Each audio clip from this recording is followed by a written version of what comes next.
Assalamualaikum warahmatullahi wabarakatuh. Bertemu lagi di channel Rahmat Matematika. Kali ini kita akan membahas matriks.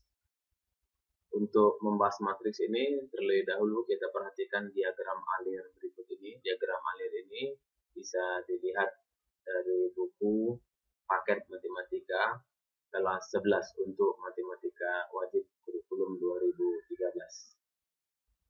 Dari sistem persamaan linear, jadi prasyarat yang pertama adalah sistem persamaan linear. Kemudian kita membahas matriks, yang mana nanti akan kita bahas jenis matriks, relasi, operasi, dan matriks kofaktor. Sedangkan unsur-unsur matriks itu ada entry baris dan juga entry kolom. Kemudian dari sini nanti dibahas tentang determinan, kemudian inverse matriks. Dari matriks kofaktor juga nanti ada matriks adjoint yang tentunya bisa menentukan inverse matriks. Kemudian operasi aljabar pada matriks itu penjumlahan, pengurangan, perkalian, dan transpose. Sedangkan relasinya ini nanti tentang kesamaan. Berikutnya jenis matriks. Jadi jenis matriks ini terdiri dari matriks kolom, matriks baris, matriks persegi panjang, matriks persegi, kemudian matriks segitiga, dan diagonal. Matriks kolom terdiri dari satu kolom, matriks baris terdiri dari satu baris. Kemudian kompetensi dasar yang akan dikuasai siswa nanti tentunya menjelaskan matriks dan kesamaan matriks dengan menggunakan masalah kontekstual dan melakukan operasi pada matriks yang meliputi penjumlahan, pengurangan, perkalian, skalar, dan perkalian serta transpose. Ilustrasi ini ada di buku paket, ini ada keramik, susunan keramik atau ubin di lantai. Jadi ada baris dan kolom. Ini ilustrasi untuk memahamkan tentang matriks. Contoh, kita perhatikan berikut ini, harga tiket masuk salah satu waterboom di Kabupaten Asahan. Ini hari libur, untuk anak-anak Rp25.000. Untuk orang dewasa itu Rp30.000. Tapi hari biasa, itu anak-anak Rp15.000 harga tiketnya, kemudian untuk orang dewasa itu Rp20.000. Ini sebagai ilustrasi. Kita akan membuat dalam bentuk matriks. Ada dua bentuk yang bisa kita buat. Yang pertama pakai kurung siku, Rp25.000, ini Rp30.000-nya, Rp15.000 dan Rp20.000. Atau dengan menggunakan kurung biasa ini, Rp25.000, Rp30.000, Rp15.000, Rp20.000. Dari ilustrasi ini tadi, kita buat pengertian dari matriks itu sendiri adalah susunan sekelompok bilangan dalam bentuk persegi atau persegi panjang yang diatur menurut baris dan kolom yang ditulis dalam tanda kurung seperti ini atau kurung siku. Contoh, ini ada matriks A, 25, 15, 30, 20. Yang ini baris pertama, sedangkan ini baris kedua. Kemudian yang ini dan ini 30 dengan 25 ini kolom pertama, sedangkan 15 dengan 20 ini kolom kedua. Ini kolom kedua. Sedangkan yang ini tadi 25 dan 15 ini adalah baris yang pertama.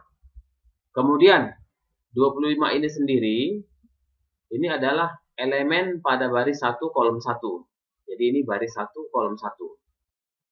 Sedangkan 30 ini elemen pada baris kedua. Ini baris pertama tadi, ini baris kedua. Kolom 1. Jadi ini elemen pada baris kedua kolom 1. Sekarang kita bahas tentang ordo suatu matriks. Ordo suatu matriks. Perhatikan matriks berikut. A 493 min 306. Kita lihat barisnya ada 2. Barisnya ada 2. Banyaknya kolom ada 3. Banyaknya kolom ada 3. Dikatakan matriks A berordo 2 kali 3. Dituliskan seperti ini. Matriks A ordonya 2 kali 3. Artinya barisnya ada 2, kolomnya 3. Barisnya tadi yang ini 1, kemudian di satu lagi sehingga 2 baris. Sedangkan kolomnya yang ini 4 dengan min 3, 1, kemudian 9 dengan 0, dan 3 dengan 6. Secara induktif, entry matriks di atas dapat dibentuk menjadi, dibentuk umumnya, A11. A11 artinya baris 1, kolom ke-1. Kalau disebutkan A23, artinya baris kedua, kolom ketiga. Barisnya 1, 2, sedangkan kolomnya 1, 2, 3. Kalau disebutkan A3N, artinya baris ketiga, 1, 2, 3. Dan kolom ke N, ini kolom yang ke N, A3N. Sehingga kalau AMN, artinya dia itu baris ke N, kolom ke N. Kesamaan matriks. Matriks itu dikatakan sama apabila entry-entry-nya itu yang seletak sama nilainya. Sama nilainya. Contoh, ini ada matriks A, 6, 5, min 2, 1. Kemudian ada matriks B, min 12, 2, 15, 3, min 6 per 3, dan 1. 6. Ini yang seletak dengan 12 per 2. 6. Baris 1, kolom 1. Baris 1, kolom 2, 5. Di sini baris 1, kolom 2 juga, 15 bagi 3, sama 5 juga dia. Demikian yang min 2 dan yang satunya.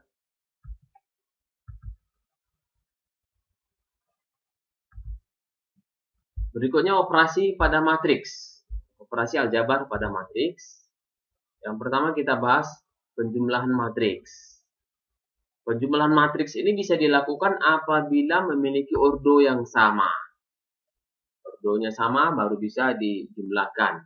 Kalau ordonya tidak sama, dia tidak terdefinisi atau tidak bisa dijumlahkan. Contohnya, ada matriks A, B, dan C.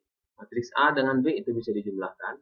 Tapi matriks A dengan matriks C tidak bisa dijumlahkan. Karena matriks A ordonya 2 kali 2, sedangkan matriks B 2 kali 3. Tidak sama ordonya atau ukurannya sehingga tidak bisa dijumlahkan. Demikian juga matriks B ditambah dengan matriks C. Demikian juga dengan pengurangan matriks, harus sama ordonya. Jika tidak sama, maka tidak bisa diselesaikan pengurangan matriksnya. Jadi A kurang B itu pada prinsipnya seperti penjumlahan juga. Sama dengan A ditambah minus B. Jadi sama dengan penjumlahan matriks dia. A kurang B, matriks A kurang matriks B itu sama juga dengan matriks A ditambah minus matriks B. Kemudian perkalian skalar dengan matriks. Perkalian skalar dengan matriks. Ini ada matriks A. Ini ordonya 3 kali 3. Sekarang ditanya setengah A. Artinya elemen-elemen yang ada pada matriks A ini semuanya dikalikan dengan setengah. 0 dikalikan dengan setengah. 3 dikalikan dengan setengah. Kemudian 4 juga kalikan dengan setengah. Karena dia setengah A. Entry-entry atau elemen-elemen yang ada di dalam matriks ini dikalikan dengan setengah semuanya. Sehingga kita peroleh hal berikut ini. Setengah kali 0 itu 0, setengah kali 3, 3 per 2, dan seterusnya. Contoh berikut ini adalah soal ujian nasional tahun 2010. Diketahui matriks A dan matriks B. Jika matriks A sama dengan B, maka A tambah B tambah C sama dengan. Jadi kata-kata kuncinya di sini ada A sama dengan B. Kita samakan dulu. Ini matriks A dan ini matriks B. Kita samakan terlebih dahulu. A sama dengan B. Yang sebelah kiri tadi matriks A dan yang sebelah kanan ini matriks B. Kemudian kita cari elemen yang seletak. 4A. 4A ini seletak dengan 12. Berarti 4A sama dengan 12. Sama-sama kita bagi 4. 4A dibagi 4, 12 juga dibagi 4. Sehingga A sama dengan 12 per 4. Atau A sama dengan 3. Kemudian untuk yang B. Minus 3B itu sama juga dengan minus 3A yang seletak kita samakan. Minus 3B sama dengan minus 3A. A-nya tadi sudah kita peroleh 3. Sehingga minus 3B sama dengan min 3 dikali dengan 3. Karena A-nya itu 3. Kita substitusikan nilainya. Minus 3B sama dengan minus 3 dikali 3. Atau minus 3B sama dengan minus 9. Sama-sama kita bagi minus 3. Yang ini tinggal B. Dan yang ini juga kita bagi dengan minus 3. Sehingga B sama dengan 3. Berikutnya kita cari nilai C. Itu 3C seletak dengan B. Berarti kita samakan 3C sama dengan B. 3C sama dengan B. Dan B-nya tadi sudah kita peroleh nilainya adalah 3. Sehingga 3C sama dengan 3. Sama-sama kita bagi 3. Kita bagi 3, 3C ini sehingga tinggal C. Dan yang 3 ini kita bagi 3 sehingga memperoleh nilai 1. Pertanyaannya tadi adalah A tambah B tambah C. A tambah B tambah C. Tinggal kita selesaikan. Berarti 3 ditambah 3 ditambah 1. Sehingga diperoleh sama dengan 7. Demikian, mudah-mudahan bermanfaat.